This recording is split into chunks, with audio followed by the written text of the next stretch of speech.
So this is what I'm deciding to do with my life now. Cool.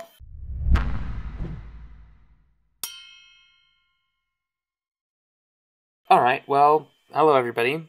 I'm Cillian, and I am going to show you how to draw a furry today, because fuck it, apparently I decided to lose all dignity in my life. I guess the reason I want to show people how to do this is because I really like just drawing in general. I mean, I wouldn't be doing this if I didn't. And I really kind of want to show people how to draw some of these characters, because there's so many different ways to do it. I'm going to be showing basically how some of the fundamentals of how I go about drawing. And these are based off of fundamentals that tons of other people use, and I kind of just want to show how I would do it. When drawing anthropomorphic creatures, there really isn't a set way to do it. You can do anything from the traditional Bugs Bunny to a 1950s style Mickey Mouse character, all the way up to maybe Judy Hopps or whatever this fandom comes up with, like, shit, I don't know, watermelon toaster fox. Why is that even a thing? Let's start.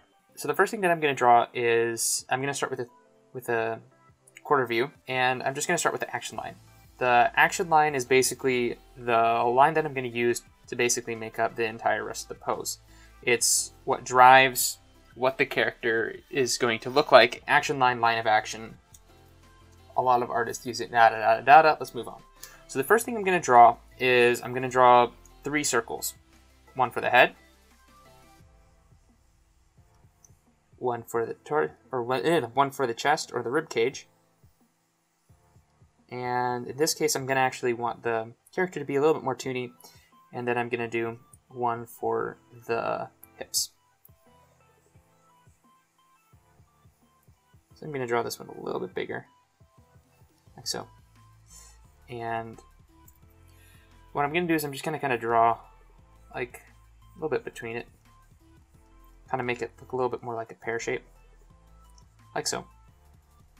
Then kind of space out where the neck's going to go. I'm going to draw the crosshairs for the face.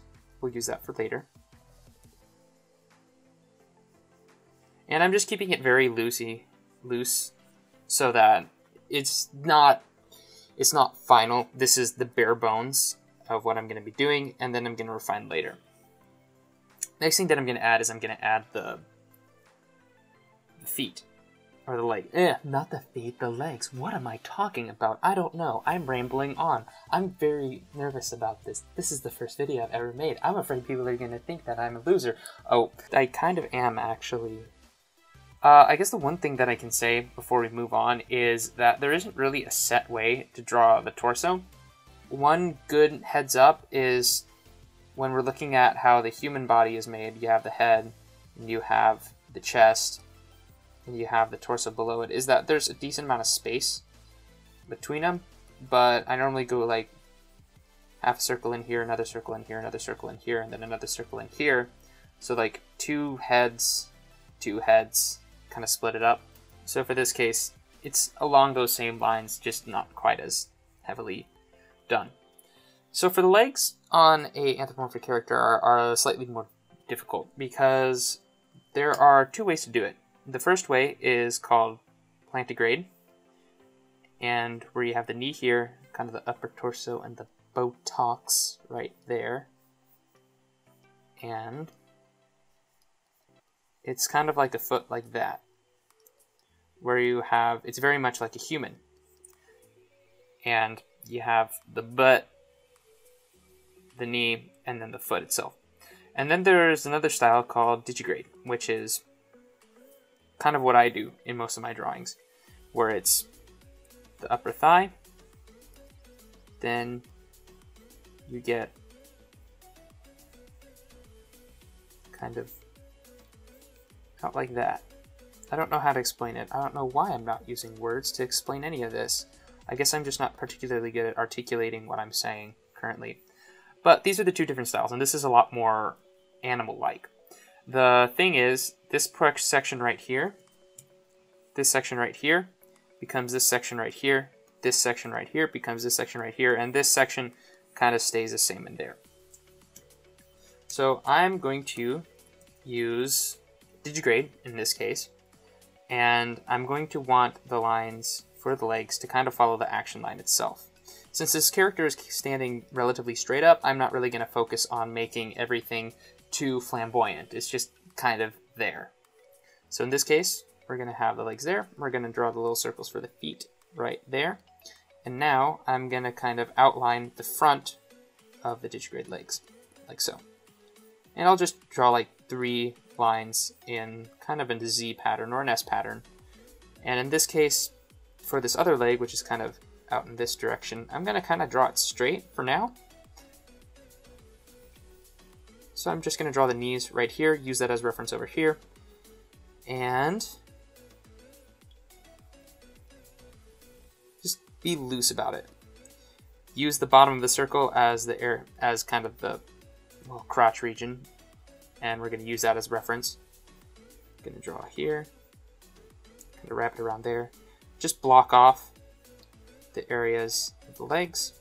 So we have the upper portion, medium, middle portion, and lower portion. We're going to use those to kind of reference the other side. And there we go. Another thing to keep in mind is when drawing, for the inner thigh to medium area, I kind of normally do an arc down, and for this outer area, think of it as an arc out. And this is really helpful when trying to come with like a more flowing design. That's just going to be used the same here, arced out, right here, except in this case it's going to be a little bit less pronounced. So we're going to put that in, arc in, and an arc in up here, arc in right here, and an arc in right there. And that kind of just brings out the design a little bit more. Kind of like a giant S right here. Giant S. So next thing I'm going to do is I'm actually going to move on to the hands. Not hands, arms. What am I talking about? I am fantastic with words. Also can't think of anything funny to say right now. So with the arms and shoulders, I like to draw the shoulder line perpendicular to the line of action. So in this case, I'm going to draw the shoulders like that. Now notice that when I'm drawing them, they're perpendicular, meaning 90 degrees. So right here, you got a perpendicular line and a perpendicular line there. That looks like a cross. I'm sure there's a joke in there somewhere, but it might be too offensive. And then I'm going to draw little circles for where the shoulders are actually going to be. Something that I'm going to keep in mind is I actually, because of how animals' our necks go, I normally have them flow into the shoulders, whereas a neck on a human is very distinct and very separate. Whereas, so like a human right here will have a neck, and then it'll go into shoulders like that, and the neck will definitely be separate from it, and then you got like the muscles and the da-da-da-da-da-da-da-da-da-da.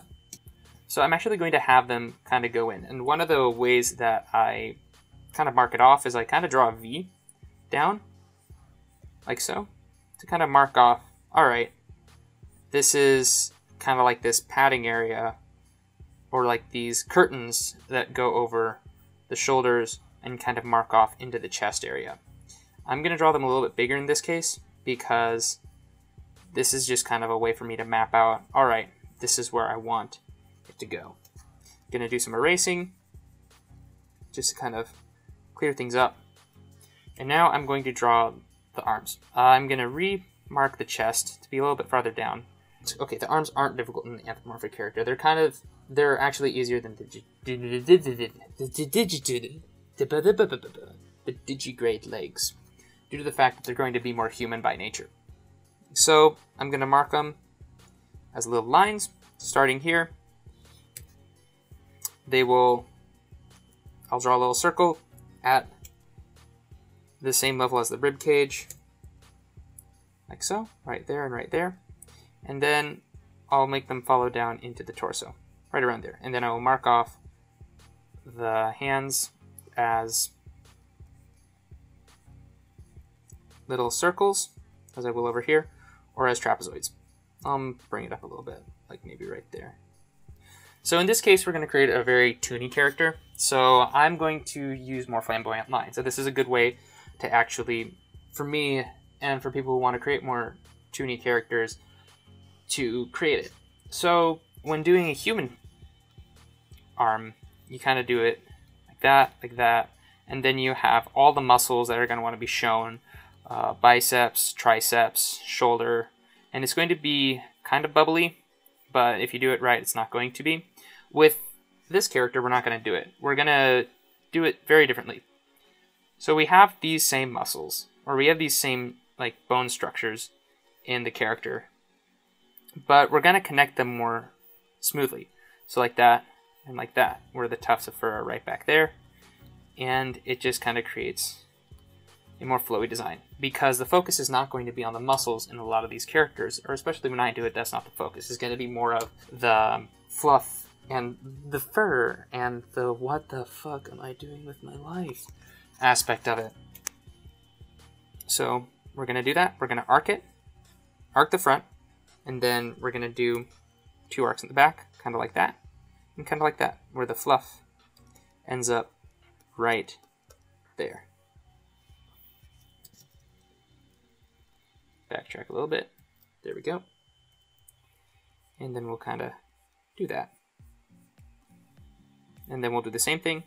Arc the front of the arm and kind of double arc the back. And there we go. We're going to add the tail next. We'll think of the tail as the spine, because it is an extension of the spine. So this character has a spine going right back here, right there, and then out. Like that. So we're gonna make it so that it actually curves down like that and then out right here. I would never draw the tail just kind of sticking out like that, because that just looks like you're sticking a stick up their butt. And if we follow the spine, that just kind of cracks off right about there, and it makes no sense. So we're gonna do that. So we're gonna kind of follow the spine and go out there. Another good way to tell whether the line looks good is if it follows the action line kind of in this direction, or branches off the action line. So I'm actually going to redraw it a little bit further down like that, and kind of maybe just a half curve up. Like so. And then I start with a line here, and then 2 lines around it. So that's again like a line, and then 1 line on top, and then 1 fluffy line on the bottom. Kind of like that. And then you have a tail.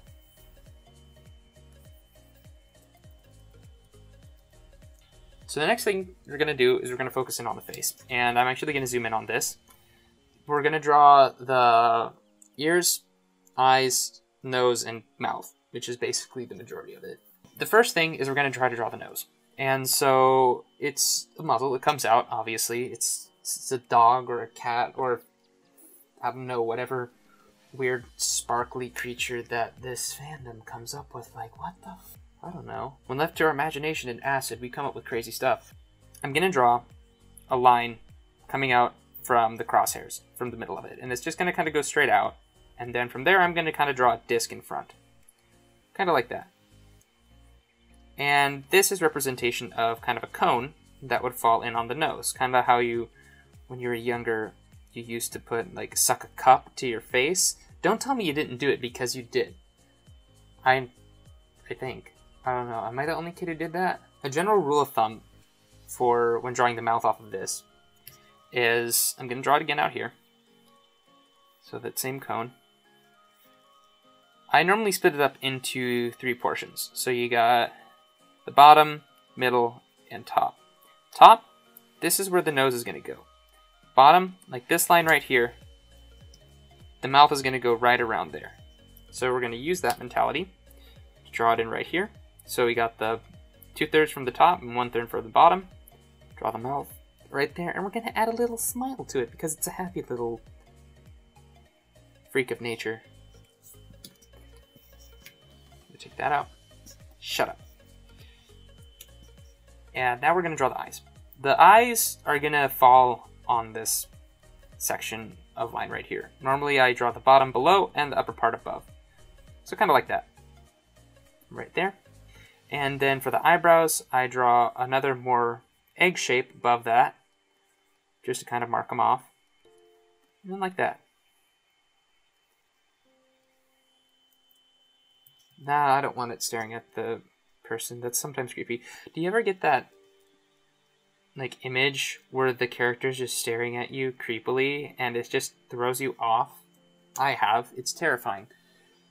Eyes, pretty simple. Just add the irises pointing in the same direction unless you're doing certain expressions where sometimes you aren't. For a dumb expression, you're going to want to make them pointing opposite directions, and if you want a cute expression, normally you have them facing in like that. That's a general rule of thumb I use. Alright, next we're going to do the cheeks. So I just draw them like as an ovoid shape, and then from there add fluff onto it. Kind of like that. He's dead inside. This character looks dead inside. It's great. And ears, I draw kind of a line going perpendicular to the center line up here. So if we were to draw that section like from a top view, it'd kind of look like that. And the ears would kind of fall into this region and this region back here. So kind of like that. So we'll do that here. Like there, and there, and there. And then normally split the ears right around there, kind of get an idea of the shape of them. Normally you draw like the insides right around here. It's very different for each creature. Generally, this is how I would draw a coyote with this kind of ear style, but that's personal preference. Alright. So now we're back here, and I don't like the size of the head compared to everything else, so I'm actually just going to select it and drag it out to that size, maybe.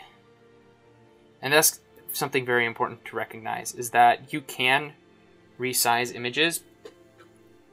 And at around this stage, I would actually check to make sure that my drawing is okay.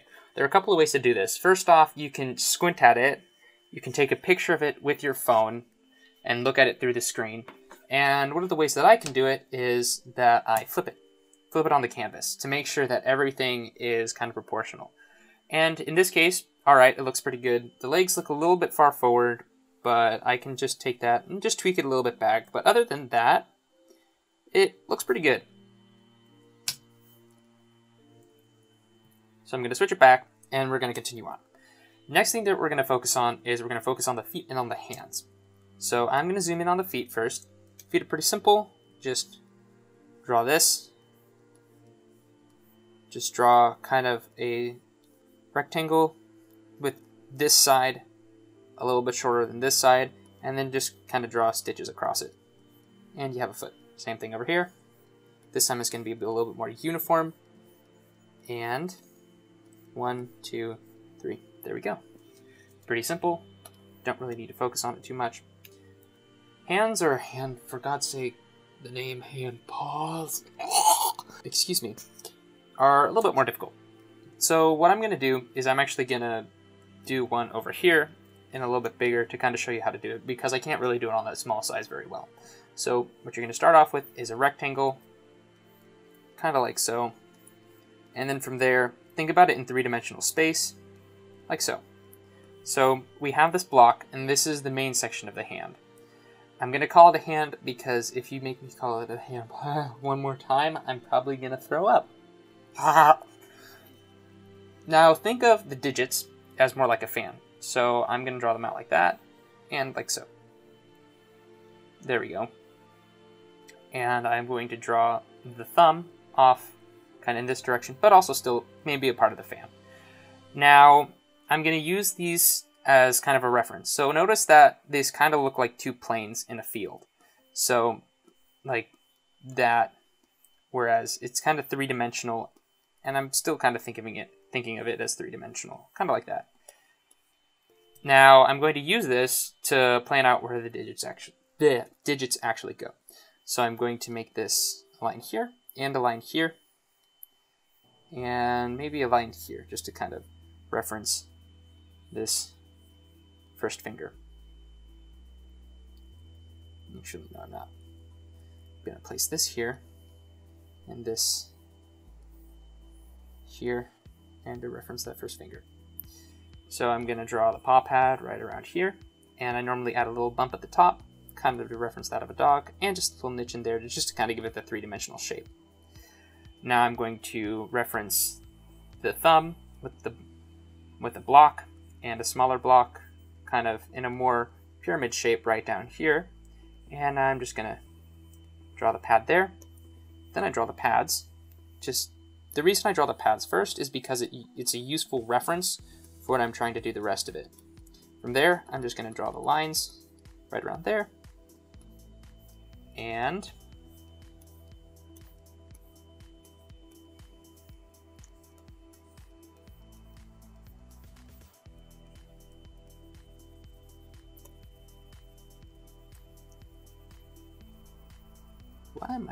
why did I decide to do this with my life?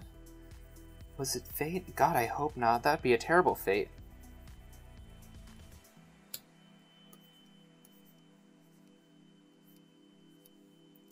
And you have pop thing. I don't know. In any case, we're going to leave that there, and we're going to use that same idea over here, except on a smaller level. So I'm going to kind of just draw the fan out from here, like that, draw the pads, and just kind of draw the inside of it, like so. It's very hard to reference right here because the brush size doesn't really allow for a lot of room in here, which is kind of why I wanted to reference it over there, and I hope it helped. Then we're going to do the same thing over here. The hand actually curves in more at the pinky than at the pointer finger, and that's what I'm referencing here with this small triangle. Again, do the same thing there, and just kind of label it out, leave it in the fan stage.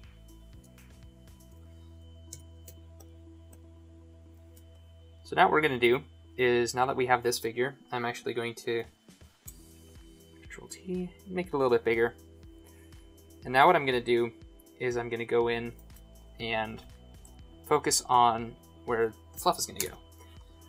I am going to speed it up right now so that you guys can kind of see what my mentality is when drawing it, like drawing it over again.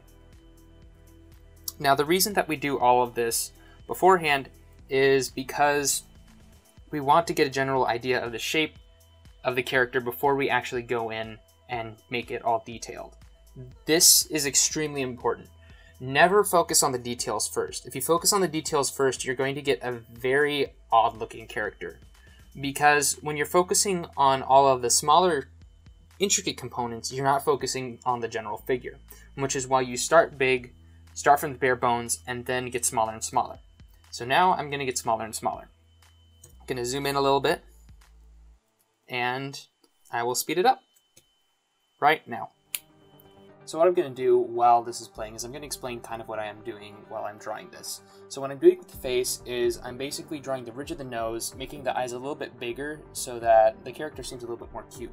Adding fluff around the tufts of the cheeks and in the ears, kind of important. With the hands, I'm just outlining basically what I've already done. And that's the majority of what I'm doing here, is I'm outlining what we have already done in the bare bones drawing and refining it a little bit more in this version.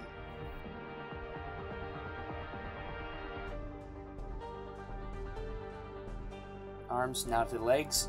With the legs, I'm following that same arc as before, this time doing a little bit more refining. Same thing with the feet. Again, this isn't going to be a finished product, so I'm not going to be spending a lot of time on it. Therefore, I'm just going to be refining the parts that I need to, and then final line work would happen a little bit later. Adding a little bit shading in there, and I'm about done. And there we go. We have a decent looking character with a good stance. Can double check that actually. And yeah, or this is actually how you kind of want to go about creating a character, is you want to start with the bare bones, a bunch of simple circles, and then move from there. This design is very simple, but it has a lot behind it. And when I mean a lot, I mean a lot. All of that underlying structure helped create something that looks appealing. This is extremely important when thinking about how you're going to create a finished product, because from here I can figure out how I'm going to shade it, how I'm going to do everything with it. I'm going to go over a few more examples and how we can use this same mentality for a bunch of different characters and for a bunch of different shapes. So I'm going to do that now, and I guess just follow along, and we'll see where it goes.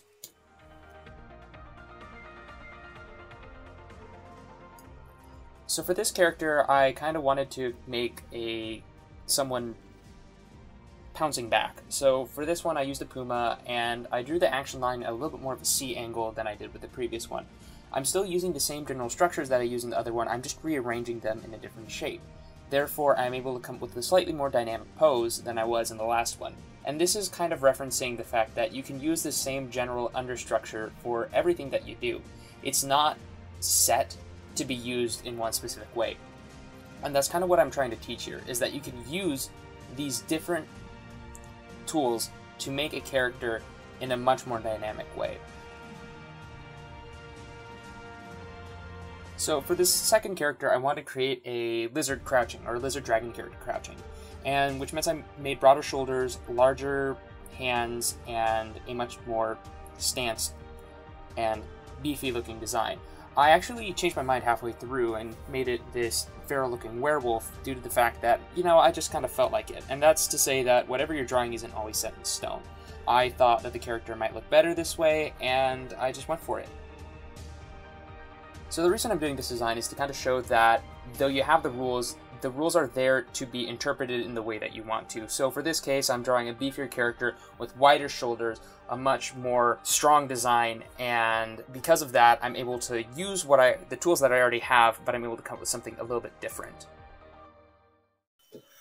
Alright, well guys, I hope this was at least somewhat helpful in you guys figuring out how to draw anthropomorphic hair. What the fuck am I doing with my life? I made this video! Oh man. This is not looking good for my future endeavors, in the fact that this is what I'm spending my time doing. Anyway, I hope the downfall is fun for you guys to watch. Hopefully I made a few pointers that maybe you guys didn't know about before, or if you're just starting, thanks for watching my video, and how the hell did you find it? I hope you guys liked it. I really want to make content like this. I want to teach people how to draw and just make videos, because surprisingly enough, I actually enjoy editing and making these things. Hopefully I'll get better in the future. This one's definitely a bit rusty on the speech portion of it. I hope at least the drawings were interesting enough, as interesting as they can be, being a bunch of weird animal people things. And I guess it's time to wrap it up. So yeah, bye.